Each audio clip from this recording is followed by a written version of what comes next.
When I look at Samantha Jones, I don't see the confidence. Real empowerment doesn't need to dominate. And if you ask me who's more narcissistic in the group, that's actually her. She objectifies men to avoid being objectified herself. Samantha Jones is iconic, but not because she doesn't need a man, but because she made survival look glamorous.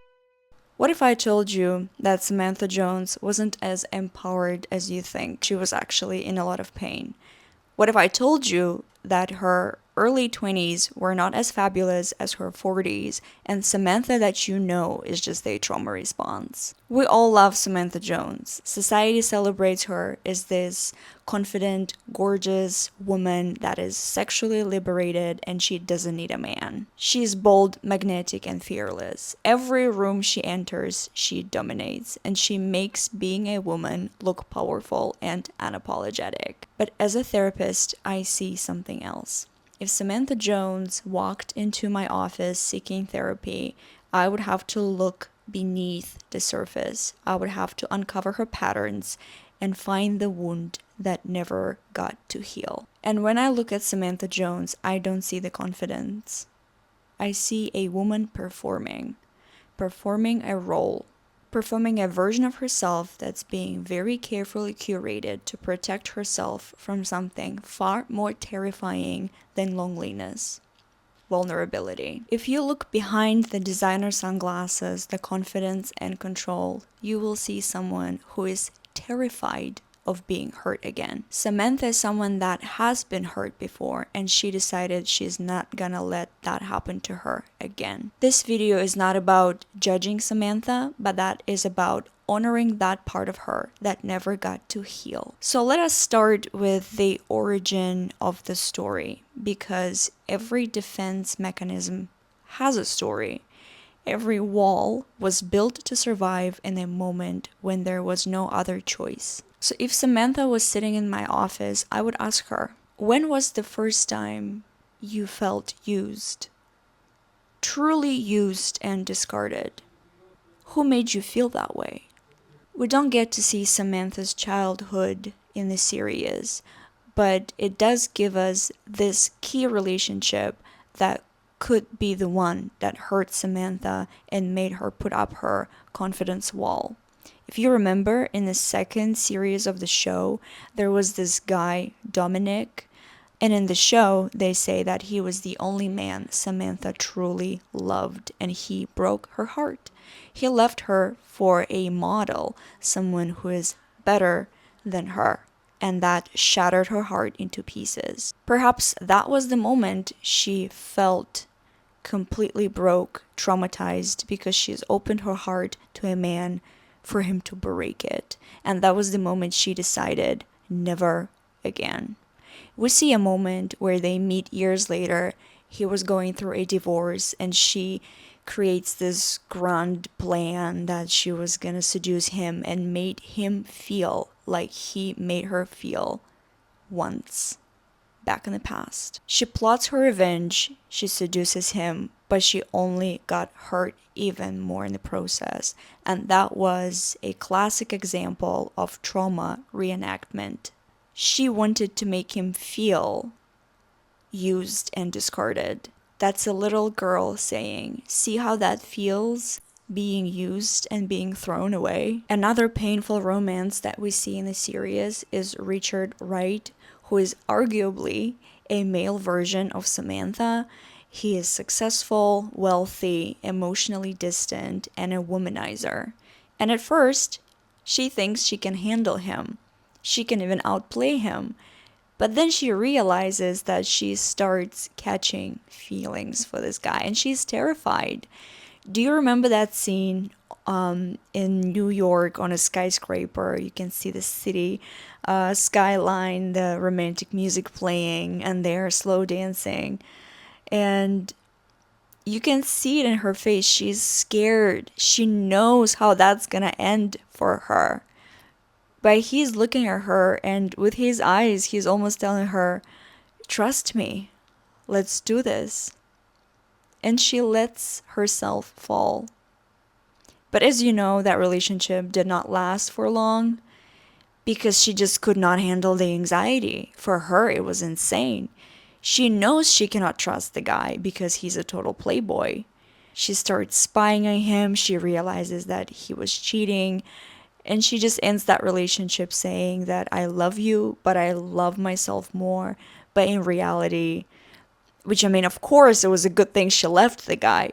But in reality, she does not handle being vulnerable. She just doesn't know how to do that. But her mask slips when she meets her later love in the series, Smith Jared, and especially when she was diagnosed with cancer.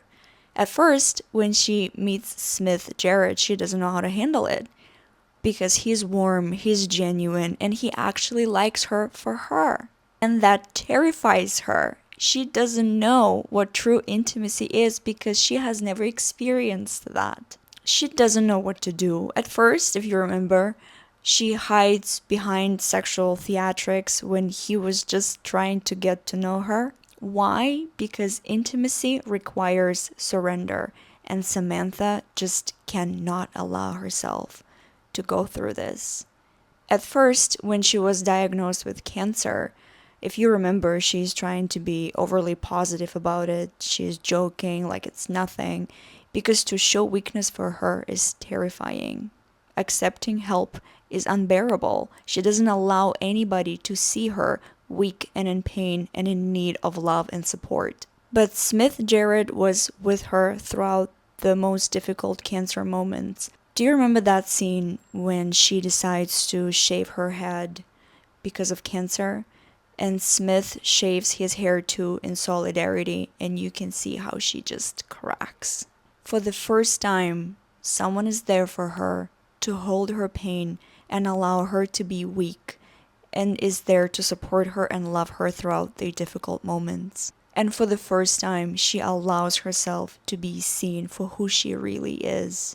A very genuine, sincere, beautiful woman that also has weak moments, just like all of us do in life. So in the end, Samantha does have a story that allowed herself to relive her patterns and to learn what true intimacy is with Smith. But imagine she decided to seek therapy earlier and she would come to see me as her Gestalt therapist. And in Gestalt therapy, we don't pathologize behavior. We ask, what does it protect you from? I would ask her, what are you trying not to feel? What would happen if you stopped performing? With Samantha in particular, I would start by exploring unfinished business, the conversations she never had with the people that truly hurt her in the past. In Gestalt therapy, we work a lot with here and now. So some of the questions that I would ask her would be, what's happening in your body when someone offers you kindness? What do you feel when someone tells you that they truly like you? What's happening in your body when someone sees you weak and vulnerable and offers you help? Another interesting exercise that we could do with Samantha is to work with two polarities of her personality. The seductive woman and the girl that was traumatized before. In Gestalt, we often work with the chair exercise. So we could put the seductress that controls in one chair and the girl that was abandoned in the other chair, and have a conversation between these two parts of her personality. What would they say to one another? For Samantha, it's very important to stay with the sensation. Not to hide, not to run away, not to perform, but just stay and feel the feelings. Samantha doesn't need more confidence. She needs a permission to be herself, to be weak, and not to hide it. She needs a permission to say, I'm lonely, without trying to make a joke. And here's the painful truth of modern culture. Samantha's liberation and feminism is nothing more than an internalized misogyny in reverse. She objectifies men to avoid being objectified herself. She avoids emotional intimacy to avoid being hurt again. She built her identity on sexual freedom, but it's more about power than pleasure. What Samantha has is not empowerment. It's really just fear in high heels. And I am not judging her. I'm simply saying that it's not confidence. It's not healing. It's compensation. Because real empowerment doesn't need to dominate. It doesn't need to prove anything.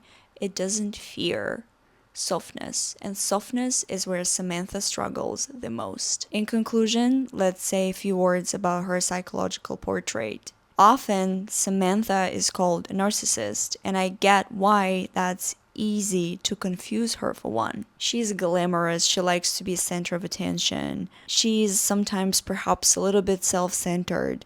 But these traits alone do not make someone a narcissist. What makes narcissism clinical is lack of empathy, exploitation of others, and inability to form real intimacy.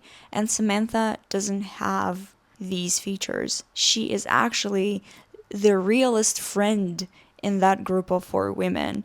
Actually, if I myself would have to pick a friend, that for sure be Samantha, because she's the most real. Actually, I'd be curious to know, who would you pick as your friend? Who do you identify with in the group? I'll be very curious to know, so let us know in the comments below.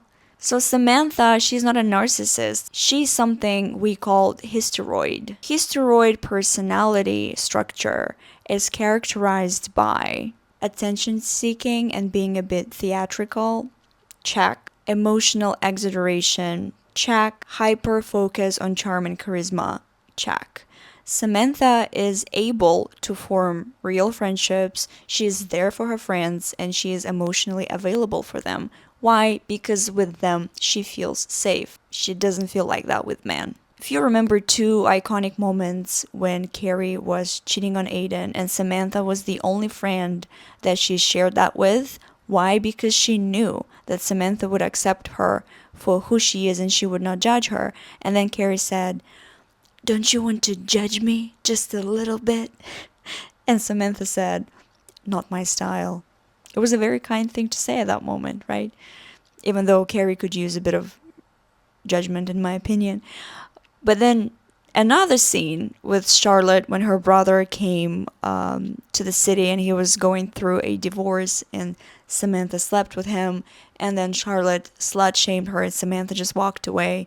And later, when Charlotte came to apologize and brought that basket of muffins, Samantha just gave her a hug and it was over, because she does love her friends genuinely and she forgives, because for her they are very, very important people. So she is capable of love and she doesn't want attention for the sake of attention. She just wants to control the narrative. Samantha Jones is iconic, but not because she doesn't need a man, but because she made survival look glamorous. And what we can do is we can stop clapping for the armor and celebrate her for this and appreciate the true woman underneath it. Because the bravest thing Samantha Jones could do is to stop performing. Let us know in the comment who we should analyze next. Perhaps we could get into Charlotte's head, because there's a lot of surprises there, let me tell you. And if you ask me who's more narcissistic in the group, that's actually her, not Samantha. You might be surprised. But if you want to know more, let us know in the comment. Thank you for watching.